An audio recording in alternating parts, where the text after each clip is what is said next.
हामीहरू अहिले जुन अवस्थामा हिँडिरहेको छौँ अहिले त्यो अवस्थामा यदि हेरिएन भनेदेखि अझ हामीहरूको सायद उग्र हुन सक्छ।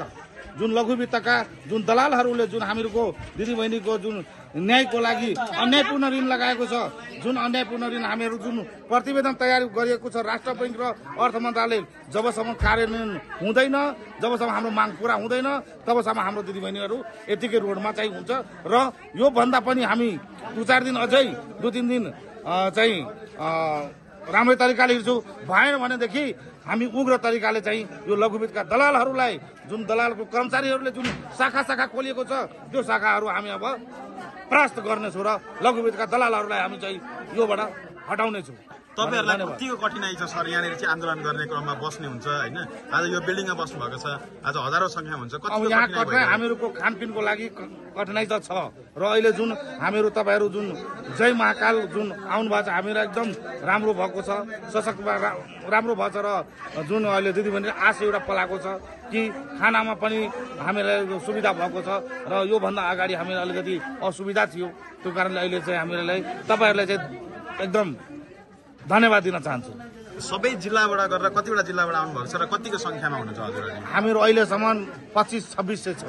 2600 डाटामा चाहिँ 2600 हामी अहिले चाहिँ यहाँ छौँ र बाहिर पनि यहाँ नअटिएर बाहिर पनि केही बसेको छ र हाम्रो जुन अब भोलि र पर्सिको जुन आन्दोलन छ त्यो हामी सशक्त हुने बेला छ, सशक्त हुन्छ र हामीहरू त्यो अनुसारले चाहिँ जान्छौँ। र यो जुन भ्रष्ट सरकार हो, यो दलाल सरकारहरूलाई चाहिँ हामी चाहिँ जसरी भयो भने यो लघुवित्तका दलालहरूलाई हामी परास्त गरेर नै हामी जान्छौँ, घर फर्किन्छौँ र जबसम्म हाम्रो माग पुरा हुँदैन तबसम्म हामी केन्द्रित हुन जान्छौँ काठमाडौँ। सर हजुरहरू त अनि विगत 3 वर्षदेखि आन्दोलनमै हुनुहुन्छ, अनि वार्ता गर्दै फर्किराख्नु भएको पनि छ। आज त्यो वार्तामा चाहिँ हजुरहरू सहमति भएर फर्किनु भएको थियो नि, के सहमति भएको थियो र के चित्त बुझेन र तपाईँहरू फेरि आइरहनु भएको छ? किन तपाईँहरूको माग चाहिँ सरकारले पुरा गरेन? र हामीहरू अहिलेसम्म के छ भने राष्ट्र बैङ्क, अर्थ मन्त्रालय, कानुन मन्त्रालय, तपाईँको र यो लघुवित्त संस्थापक, तपाईँको सङ्घर्ष समिति मिलेर तपाईँको एउटा प्रतिवेदन तयार गरिएको छ। प्रतिवेदन तयार भइसके पश्चात मतलब के अरे राष्ट्र बैङ्कले मन्त्री परिषदमा पेश गरेको अवस्था छ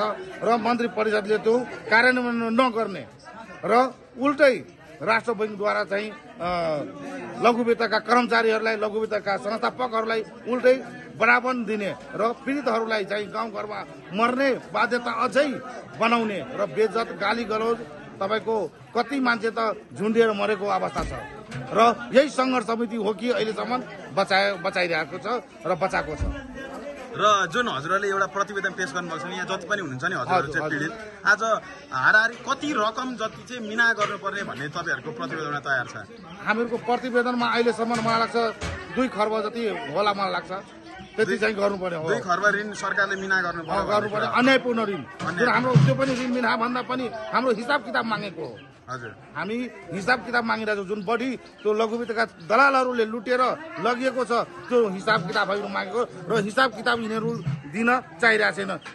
यदि हिसाबबारी हामीलाई गर्यो भनेदेखि ऋण त्यतिकै त्यसैमा मिना हुनेछ। भनेपछि तपाईँहरू कुरा हिसाब गरेपछि हाम्रो आफ्नै पैसा दिनु भन्न पर्यो। हिसाब गरेपछि हाम्रो आफ्नै पैसा छ त्यहाँनिर हो, त्यो हिसाब गरिदिनु पर्यो। हामीलाई दुःख दिनु भएन, आज तनाव दिनु भएन, मर्न बाध्य बनाउनु भएन भन्ने कुरा।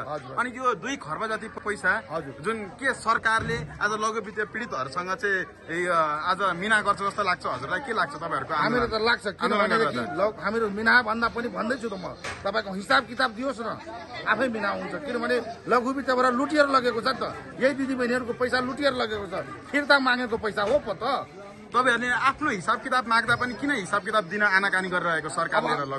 लघुवित्तका संस्थापकहरू जुन छ नि यही तपाईँको संसदहरूको झोले फोले हो, अनि त्यो कारणले चाहिँ हामीहरूको मतलब के अरे चासे पासे जुन लघुवित्तका जुन सांसदहरू, लघुवित्तका जुन के अरे संस्थापकहरू छ नि यही सांसदहरूको चासे पासे झोलेहरूको हो।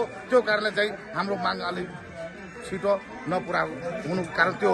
तर जुन अहिले जुन हाम्रो माग पुरा हुँदैन त्यो विकराल रोल आउँदैछ। विकराल रोल आएको बेलामा चाहिँ त्यतिखेर बुझ्छ कि लघुवित्तका संस्थापक र यहाँका भ्रष्ट सरकारहरूले त्यतिखेर बुझ्नुपर्छ कि हो रहेछ भनेर लघुवित्तले लुटेको हो कि होइन भनेर। तर विकराल रोल आउँदैछ, त्यो हामीहरू यो चाहिँ कान खोलेर के अरे सरकार सुनोस्।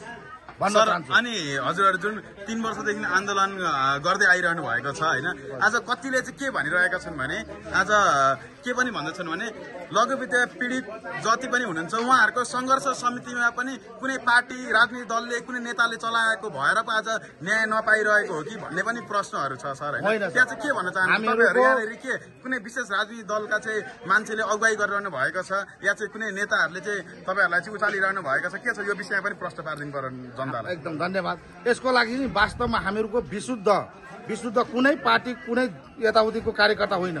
हामी सबै पार्टीमा छौँ तर आफ्नो आफ्नो पार्टीमा छौँ, छैन भने छौँ। तर यो कुनै पार्टीको एक लिएर चाहिँ यो आन्दोलन उठाएको होइन। हामी विशुद्ध पार्टीको रूप भन्नु अगाडि बढिरहेको छु र हामीहरू यही संविधानमा लेखेको कुरा, यही कानुनमा लेखेको, यही व्यवस्थामा लेखेको कुरा अधिकार माग्दैछु।